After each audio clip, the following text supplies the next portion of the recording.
So it's part one of a two-part message called The Long Way Home. The Long Way Home. You know, I don't know how many of you in here rely upon GPSs. But I'm here to tell you, I'm from the old school. I want a piece of paper in my hand. I want a map in my hand. And I know all of you are not that way. You've got smartphones that are smarter than you are. And they show you the way. And K's is amazing.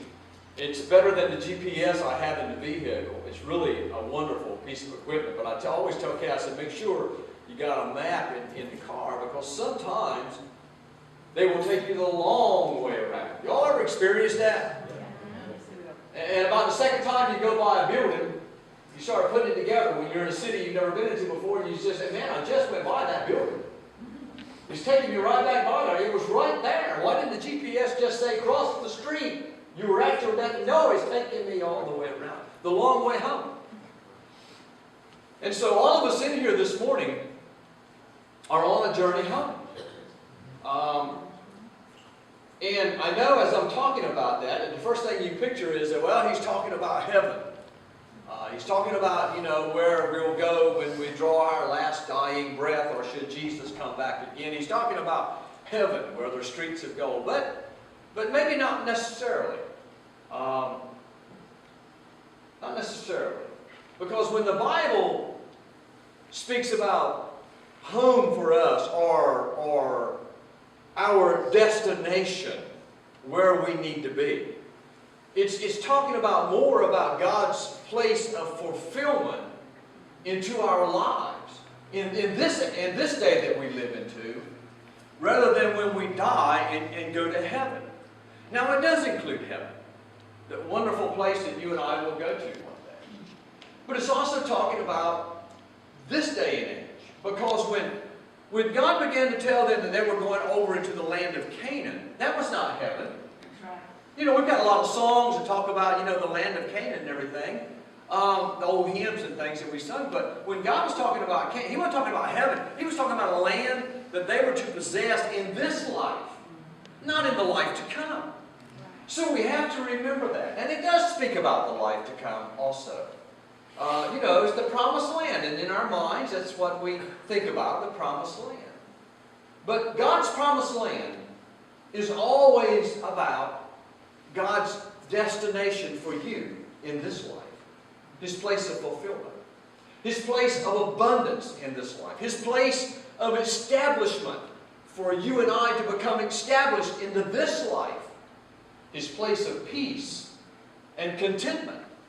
A place where, when you're there, regardless of all of the bad situations that have come against you, regardless of all the hell that breaks loose against you, sometimes God will put you in a place right in the midst of turmoil, but you'll be at peace and you'll be at contentment, because you'll know you're in the will of God.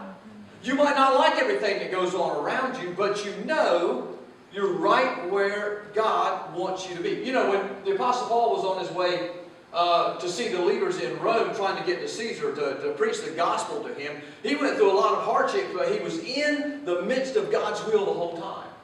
He was right where he wanted to be, right where God had him to be. And so when we're looking at this and we're thinking about going into the land of Canaan and God's abundance, it don't mean Cadillacs in the garage and yachts and big homes, and necessarily it means God's life is being fulfilled into our life. And we are contented because we know that we're in God's destination, that we are here, this place of fulfillment that God has for us. And I have to say this, that there is so many Christians that are miserable today because they're outside of the promises of the Lord. They're on the outskirts of the promised land, the place of fulfillment, the place of contentment, the place of abundance that God has for them. And they're on the outskirts of that. And they don't know what's wrong. There's Christians that will leave church. And you know, I've said this in here several times. I'll keep saying it. There's Christians that will leave church. You'll see them a year later thinking they've become established in the church. And you ask them, what's going on with you? And they'll say, oh, well, we're still searching for someone. We're still searching for a place. They're still looking. They're still miserable on the inside. And I fear that it's because they're out of the will of God. When you're in the will of God, God will put you in a church. He'll tell you to stay there, and He'll tell you to work through the difficult times. Amen. He will. I know there's seasons that, we come and we go. But I think a lot of people use that as excuses today to come and go when God is saying, I want you to go, and I want you to work. I want you to get in there, and I want you to work in there. I want you to accomplish what I want to do here. And even though things don't go your way there, I want you to stay there and work through it. So many people are miserable because they're wandering and they're searching. But God wants us settled in His place of fulfillment and abundance into our lives. And the problem with Christians is that we always sometimes get in the way of God. You ever notice that? If it could just be God, it'd be all right with it.